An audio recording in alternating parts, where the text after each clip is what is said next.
పంచదార్ల కొండ రెవెన్యూ భూముల్లో అక్రమ మైనింగ్పై స్పందించిన AP deputy CM Pawan Kalyan revenue భూముల తవ్వకాల్లో పర్యావరణ ఉల్లంఘనపై విచారణకు ఆదేశించారు. నో మైనింగ్ జోన్గా ప్రకటించాలని రెవెన్యూ మైనింగ్ శాఖలకు సూచించారు. పర్యావరణ నిబంధనలకు విరుద్ధంగా తవ్వకాలు జరిపిన సంస్థకు జరిమానా విధించాలన్నారు. మైనింగ్ సంస్థకు ఇచ్చిన పర్యావరణ అనుమతులు, ఎస్టాబ్లిష్మెంట్ ఆపరేషన్స్ అనుమతులు రద్దు చేయాలని పవన్ ఆదేశాలు జారీ చేశారు.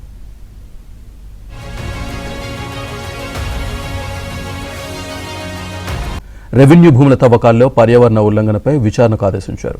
నో మైనింగ్ జోన్గా ప్రకటించాలని రెవెన్యూ మైనింగ్ శాఖలకు సూచించారు. పర్యావరణ నిబంధనలకు విరుద్ధంగా తవ్వకాలు జరిపిన సంస్థకు జరిమానా విధించాలన్నారు. మైనింగ్ సంస్థకు ఇచ్చిన పర్యావరణ అనుమతులు, ఎస్టాబ్లిష్మెంట్ ఆపరేషన్స్ అనుమతులు రద్దు చేయాలని పవన్ ఆదేశాలు జారీ చేశారు.